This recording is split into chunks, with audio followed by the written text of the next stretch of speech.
yesterday, we analyzed the report that stated that Nigeria ranked second globally, amongst countries with the lowest cost of living. That's according to Numbio's cost of living ranking 2024. Now, today, we would be addressing this new report, that states that Nigeria's broad money supply increased to 78.74 trillion naira as at December 2023, which is the highest ever recorded in the country. Now, this is an increase of 26.58 trillion naira, you might want to say 51% increase, year on year when compared to 52.16 trillion naira recorded in 2022. Now, this is according to the latest data from the Central Bank of Nigeria, CBN, as contained in its money and credit statistics. Now, the broad money supply, which is also referred to as M3, is used to measure liquidity in the economy and has been on an upward trajectory in recent years, and of course at a very rapid pace. It comprises net foreign assets and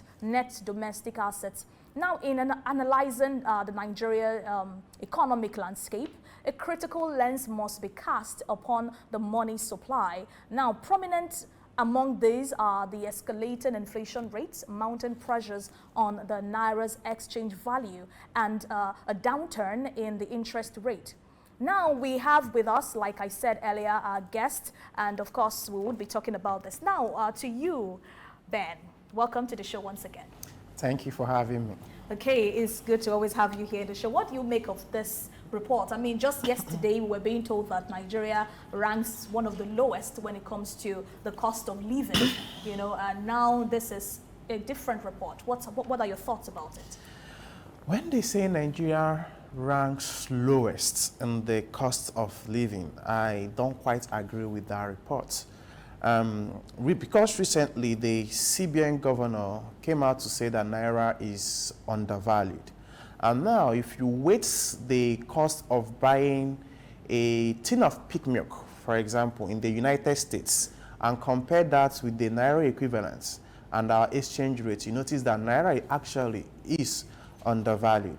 And when we say cost of living, what exactly is cost of living? What it costs me and you to buy the basic things we need to survive as individuals. So Nigeria at all, the cost of living is not cheap in Nigeria in today's time. Maybe if you are considering pre-devaluation of the pre-unification of the exchange rate, yes, we can say that the cost of living in Nigeria is relatively cheap. So if this report is as at before June 2023, when government unified, I would have agreed with you 100%. But the reality today is that Naira is overvalued, is undervalued, and that means our cost of living is not cheap as a nation. So I don't quite agree with that report, unless it's stating before June. Again, to speak to the topic for today, for broad money supply for today, I want to just explain it to our viewers what broad money and narrow money is. And when we talk about narrow money, what we just mean is the money in circulation. So that money that the trader close to you is giving you as change, the money you are giving to the bus conductor, that's what CBN refers to as narrow money, in addition to the balances sitting in the current account of banks, of commercial banks and other financial institutions. So if you have any money sitting in a current account, which the liquidity is very close, so we measure it in terms of its nearness to liquidity. Because if you have a current account, it is presumed you don't need to inform the bank before drawing on your funds, and there are no penalties for drawing on your funds. Whereas when we talk about broad money supply, M3, what would typically is narrow money, which is money in circulation and current accounts, in addition to the money you have in both in term and fixed deposit accounts. It also refers to your domiciliary account balances and your net asset balance, offshore balances across the country. So those ones that are a little bit further to liquidity are what we call broad money supply. Now, why do CBN take time to measure both narrow money and broad money supply. That is the question you and I should be asking. How does it concern me as an individual living in the Nigerian economy? The truth is that the amount of money in supply is a precursor to what inflation is. So if you look at how much money you have, let me explain it to you. You know, when they pay you salary, if you notice, you have higher tendency to spend money, right? So when we have more money in supply in the economy, there is tendency that people have, will do what? Purchase more goods and services. And because there is too much money chasing a limited amount of goods, it gives rise to what? Higher inflation. So CBN measures it as an indicator to inflationary pressure. Thank you. All right. Now, what would be the significance of this increase? I mean, saying Nigeria's broad money supply increased by 78.74 million naira. That's on a year-on-year basis, like, from December. Now, what are the primary drivers behind this record-breaking rise in the Nigerian broad money supply, basically? Okay, so having explained the broad money and the narrow money, we now have a fair understanding what the two terms means. And the primary is just one driver, as long as I'm concerned, that is driving this increase in broad money supply. It means that the cost of living in Nigeria has risen, and that is why I didn't agree with the former statement. So let me paint the picture, so that we can relate with it. Before you had an asset, right? Maybe you had a property, a land, a car, but because your daily needs have increased, so the money you normally used to go to the market to buy a tin of tomato, a basket of pepper and all that have increased. You need to liquidate some of those your assets. That means you need to sell them, right? So that phone, the second phone you are now using, you go to Computer Village, you sell it. So that means you've converted an illiquid asset to a more liquid asset, giving rise to the money in supply. Some of us did have money in our domiciliary accounts, in our fixed deposit accounts, and we were moving the money to a more current account, or we are withdrawing that money to be able to pay our house rent, to be able to pay our children's school fees. That means we are converting the money we had in broad money to even narrow money supply. So what you see is that people are liquidating their investments, their assets, to be able to meet up with the current economic reality. And that is the primary driver behind the rise in the money supply. And that is also a reflection of the inflation we see happening in the economy.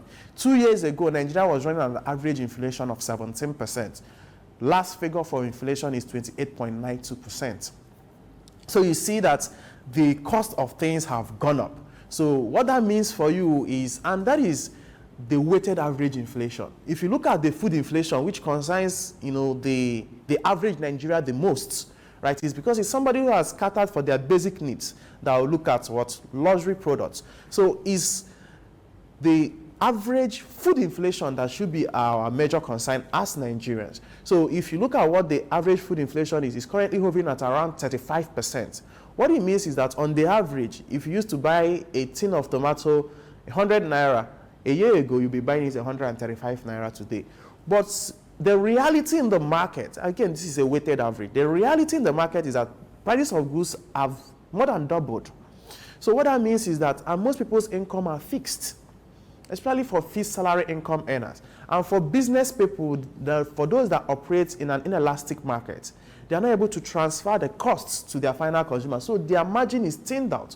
So we see that relatively we have fixed income, both traders and fixed salary earners, but our costs of living has gone up.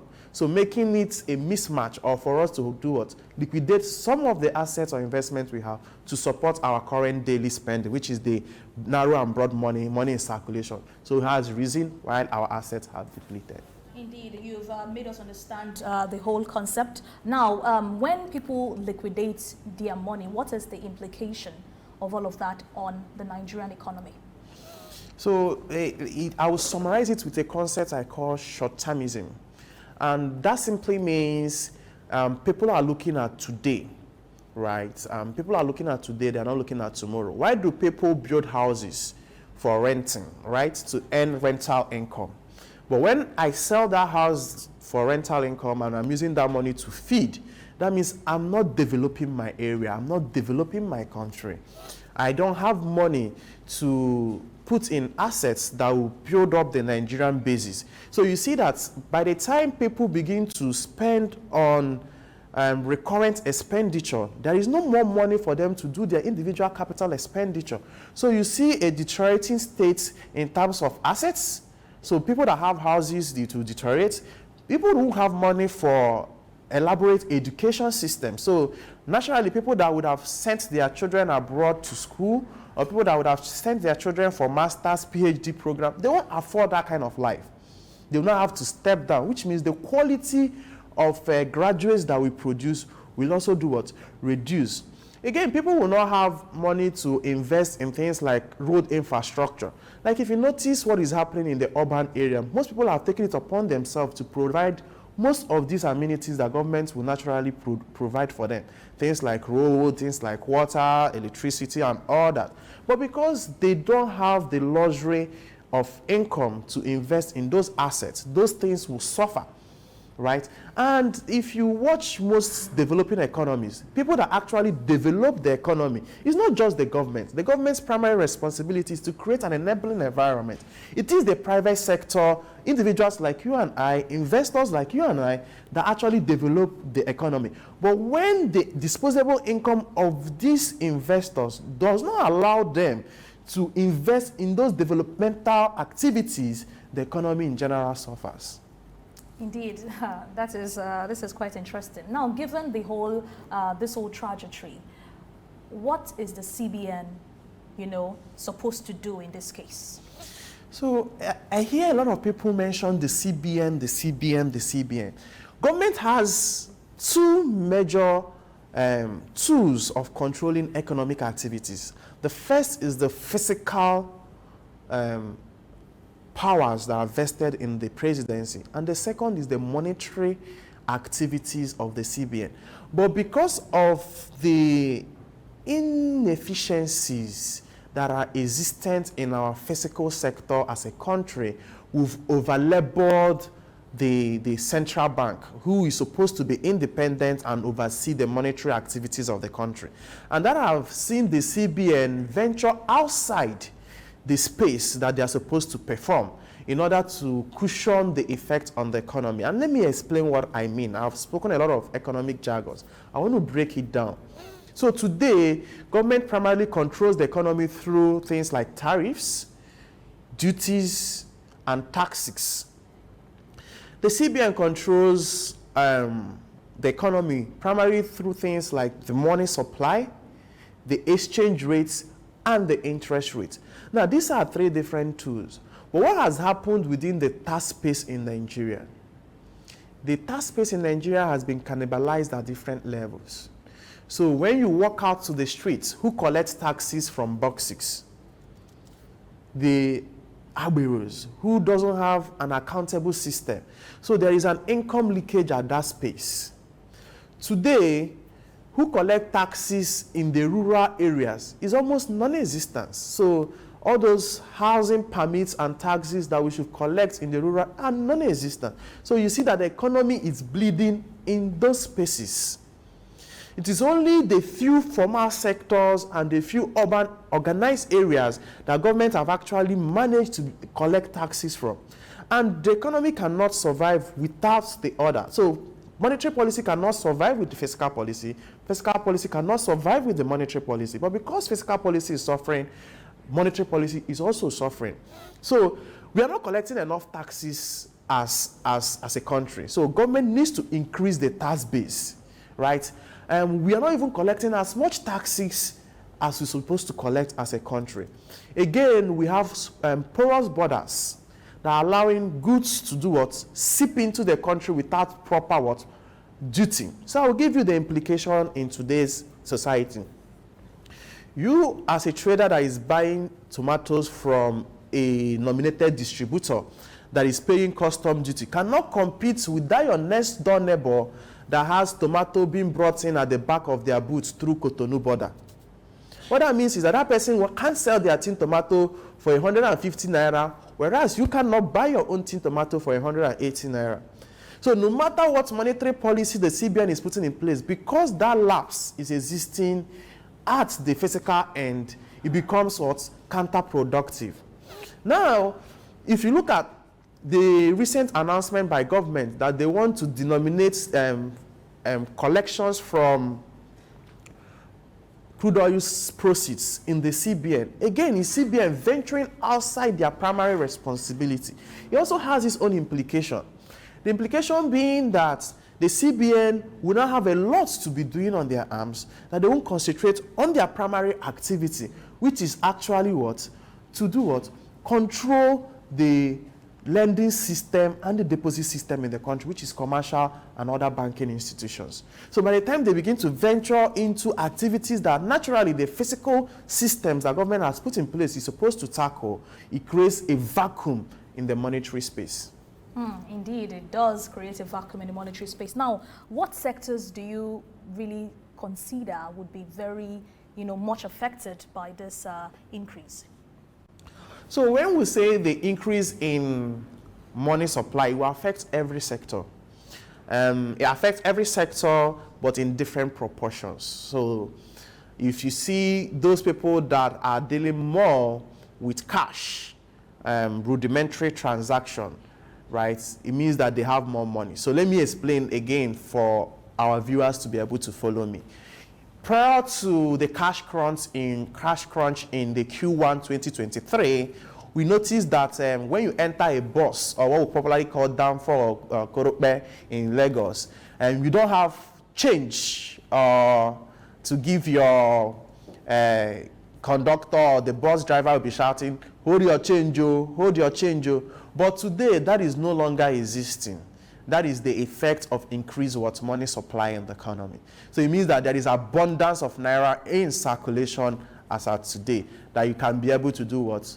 Collect your change and pay.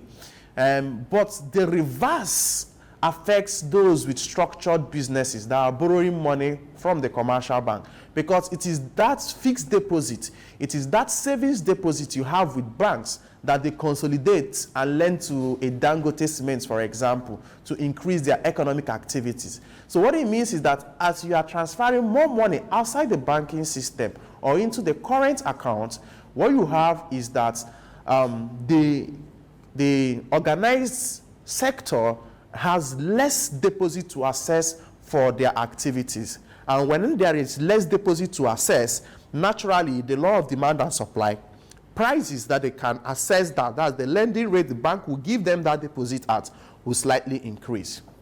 Wow, and that's supposed to be a good thing, having much money in circulation. Anyway, now this brings me to my next question. Can we sustain this currently, the way we are now in our Nigerian economy? Can this be sustained, and how long? Personally, I'm not an advocate of too much money in circulation, and I will tell you why. When there are too much money in circulation, it creates room for inflation. That inflation has a cyclical effect that affects you and I. What that means is that the price I'll buy tomato will keep going up. Because if the organized sector doesn't have their cost of input increases, it comes back to the person at the road, because they will ultimately buy their goods from the organized sector, right? And the cost of money in circulation, it is very expensive to print money. I hope we are aware. And that printing of money comes from the taxes that you and I pay. So for CBN to be able to maintain that level of money in supply, it requires them to constantly print and replace defaced currencies. So it's expensive to keep a high volume of money in circulation. And let's not forget that there also has the fraud aspect, right? When you keep too much money in circulation, especially too much money outside the commercial banks, what it does is that it allows for fraudsters to perpetrate fraud. It makes it ineffective for people like the EFCC and ICPC to track transactions. So let me give you an example.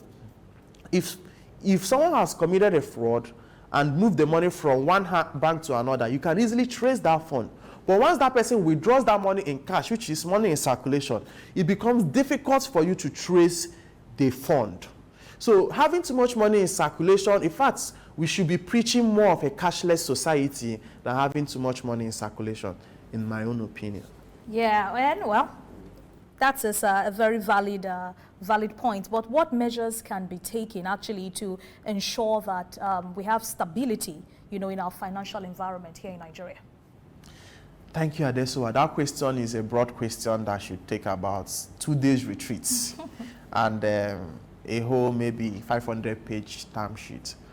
The financial stability in Nigeria comes in different angles. And why people might think that I will tackle it from the obvious angles, I will come from things around the physical environment. So the first thing Nigeria needs to do to get the financial stability is to tackle security and corruption. Now, my viewers will wonder, how does that relate to financial stability? But the truth is that the bedrock of the Nigerian economy, right, is two things: crude and agriculture. Today, prices of food have skyrocketed primarily because of insecurity in the northern part of the country that have increased the commodities that we buy, and that is distorting the financial space. Again, corruption at different levels are distorting the financial space. So you need to tackle those two things first to gain some form of physical stability before we can talk of financial stability. Because no matter the monetary policy or financial policy that the government comes out with, until we're able to tackle the physical stabilities, they will be counterproductive. And I will give you an example. With all honest intention, government announced unification of exchange rates middle June 2023. Have we seen that actualized? The answer is no. So as much as government has tried to meet that rate 2 times, what we've seen is that the gap that existed in the parallel market has continued to exist. So before the unification, we are buying official exchange rate at 465, parallel market at 770. Government unified in June, 2 of them met at 770. In less than a month, we saw the gap again widen from 770 official, black market 900. Today, black market is going for as high as 1,000 naira, 1,475 naira, whereas the official exchange rate 3 weeks ago was still at about 800, 900 naira.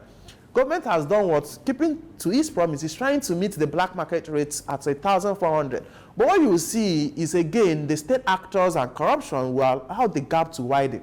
So until you fix physical stabilities, things around corruption, things around security, things around infrastructure, things around education, things around healthcare, you can't be able to gain financial stability. And that's the truth.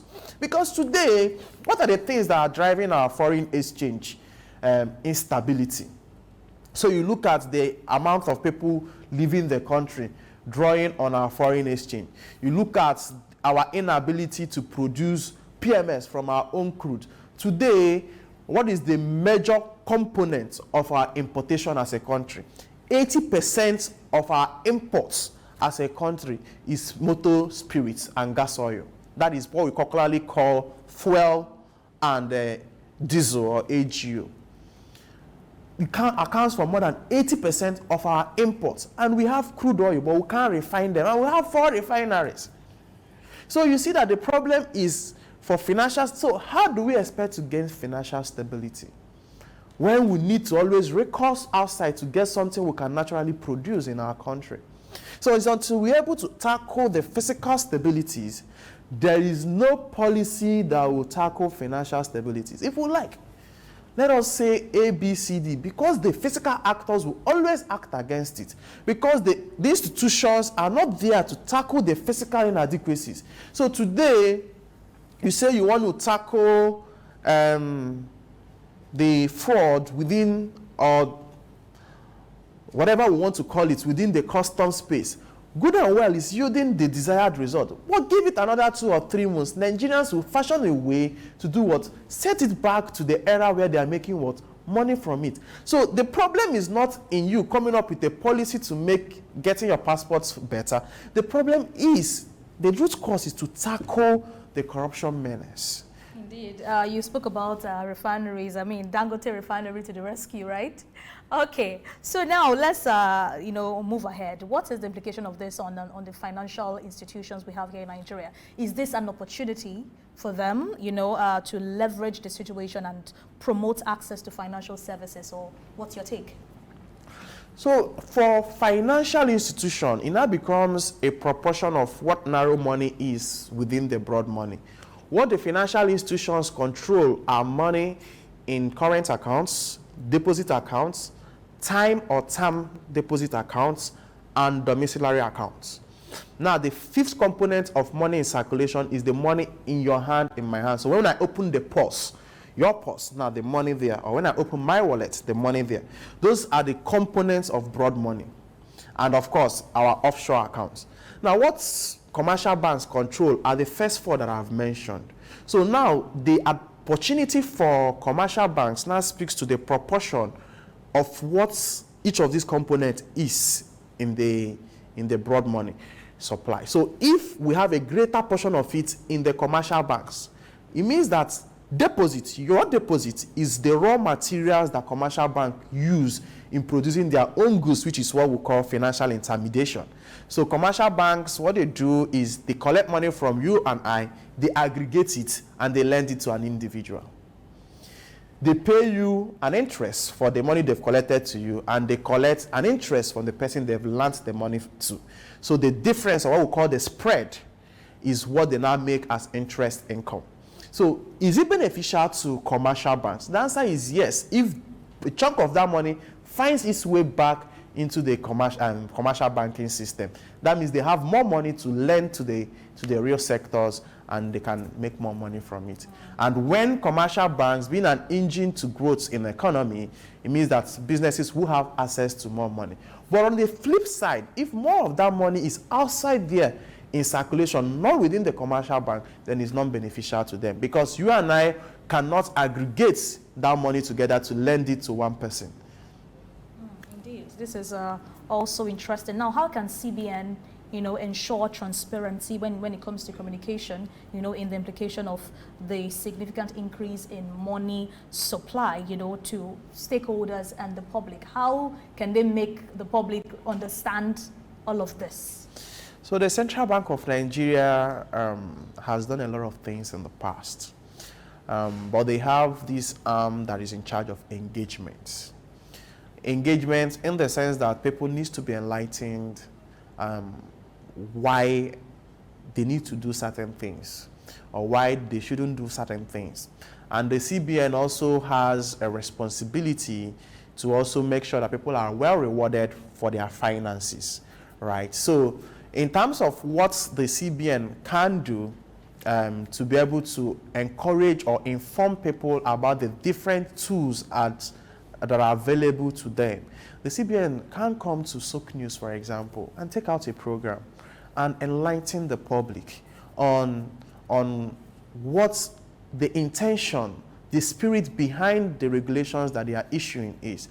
And beyond just putting out their guidelines and circulars on their website for people to download, they can make deliberate effort to put it in corners of newspapers as well. So there are a lot of things the CBN, can do to put the information out there. But beyond the CBN, the financial ecosystem has a lot to do in terms of enlightening people as well. Today, the commercial banks have one of the highest retail footprints in the whole of the Nigerian business ecosystem or value chain. Those retail footprints should be used as outlets to reach out to the rural people, for them to be able to understand some of these big economic jargons that the CBN uses. So the old mama in the village will not know what your narrow money supply is or your broad money supply is. But when you explain to mama that when you bring your 1,000 naira, instead of putting it and tying it at the head of your wrapper, when you bring it into the banking system, we can be able to use it to bring down the cost of that tin tomato you're buying, because we can now lend to the final end users at a lower rate, and that input cost translates to the output price that you are buying. By the time they begin to understand the importance of putting their money within the banking system, then it will be beneficial to both the economy and the old mama on the street. Indeed, indeed. Now let's look at regional cooperation, right? How can Nigeria collaborate with other African nations, by way of trade, basically, to ensure that the financial ecosystem just keeps moving smoothly, basically? Okay, when we talk of regional cooperation and interregional trade, that's why we established the ECOWAS, the African Union, and things like that. For our West African region, we have ECOWAS, right? But recently, we see about 3 countries pull out from the ECOWAS arrangements, primarily because of the queue. I don't want to talk much about that because of the sensitivity to security. But in terms of no country can operate on a self-sufficient level. Every country needs what we call trade to survive, primarily because of what we call economies of scale.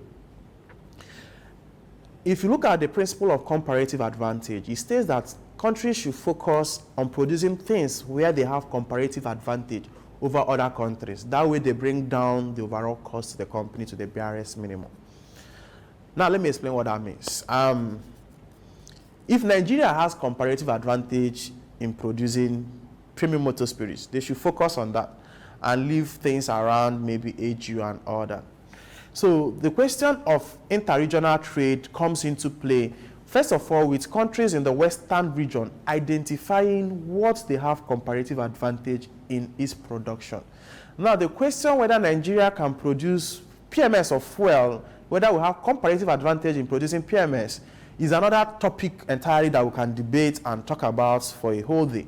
But if you look at the cooperation within the region, the first thing that each country needs to do is to identify which products can I make cheaper than my neighbor. That is one.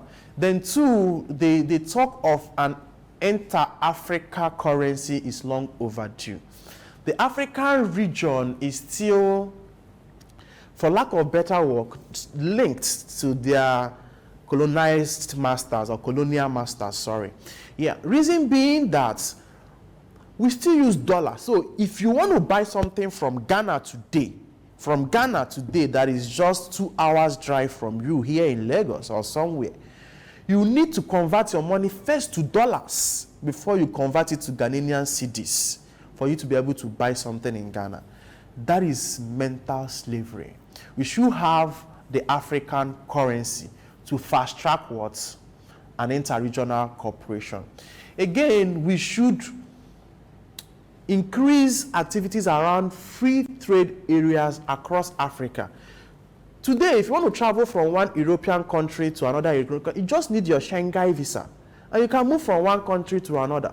But if you want to go from Nigeria to another African countries, very few accept the ECOWAS passports. You have to still get either some form of visa on arrival or visa. So those kind of restrictions should be relaxed to encourage interregional cooperation. So we need to first of all identify where we have competitive advantage or comparative advantage. We need to identify or promote a single interregional currency to be able to trade amongst ourselves without recourse to the greenback. Then we need to fix our trade relations. So increase trade, traveling and visa restrictions, and create more free trade zones. Interested. Now, what can the African Development Bank, do to basically harmonize policies to ensure that we promote, a whole lot of economic integration within the African continent?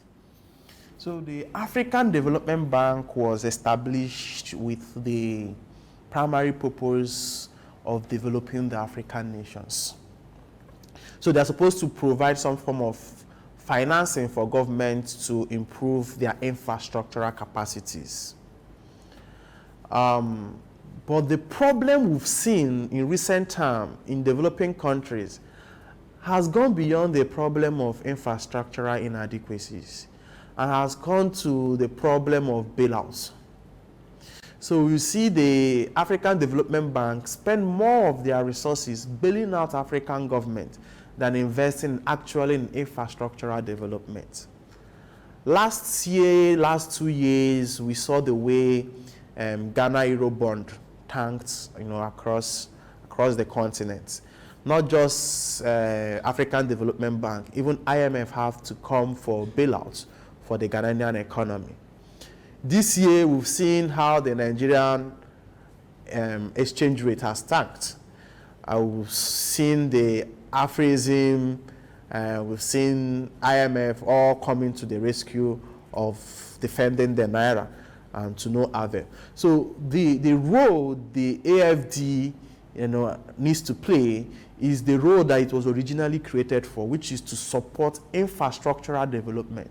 Because if those infrastructures are not there and we are playing dress up, at the first light of wind, will also be very, very exposed.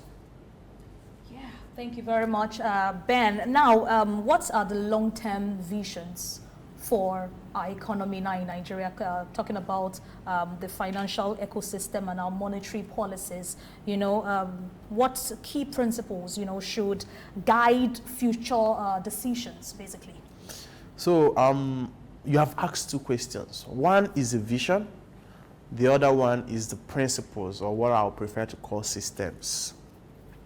Vision comes from a leader.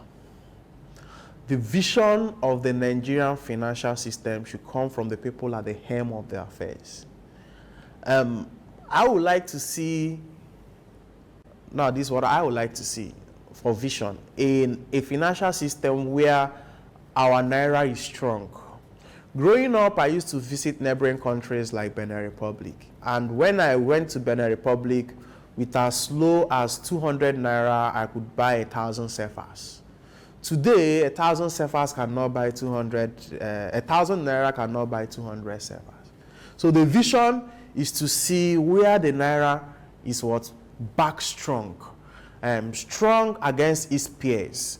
And the strength of the Naira comes from our ability to produce value as a country, our ability to produce comparative goods that are competitive in the international market. That is the vision I will see for Nigeria. If this is my era, I view cefas. If you ask my dad, in their era, 1 Naira was stronger than $1. Today, 1,000 Naira cannot buy $1 for you. In the 70s, a Naira can comfortably buy $1 plus. But today, even in today's black market, 1,490 Naira cannot buy $1 for you. So I want to go back to that era where Naira is strong. That is the vision. In terms of the principles and things we need to put in place to be able to achieve that vision or actualize that vision, first, we can't put all the blame on government. It boils down to every one of us, those of you watching us, even those of us in the studio. If you examine yourself, how many things that you are putting on are actually made in Nigeria? So you are part of the problem why the exchange rate is falling. If you look at your clothes, imported fabrics, look at the glasses, your earrings, your shoes, your shirts, your polo, everything is imported. How do you expect your currency to be strong when you are busy patronizing another country's goods and services?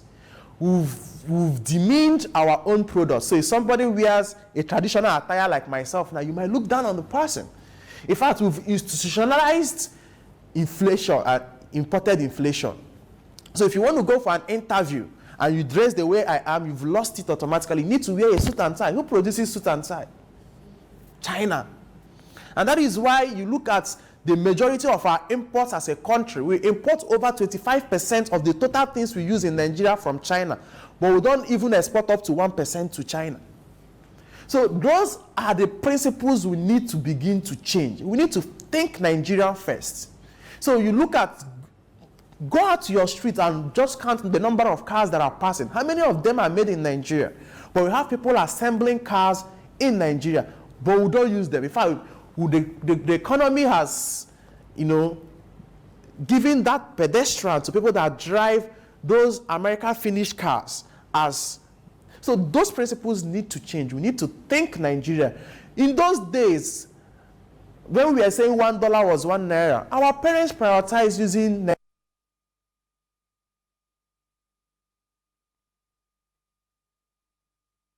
products. But those are no longer the case today. The case today is that if you want milk, you want to buy the foreign brand for your children. So those principles needs to do what? Change. It needs to change, because if we don't get that right, no matter how the grammar we speak, no matter how the fine blueprints we write, the fundamental problem is still that all of us are still consuming imported products. So the vision for financial stability starts with you and I. It also starts with government.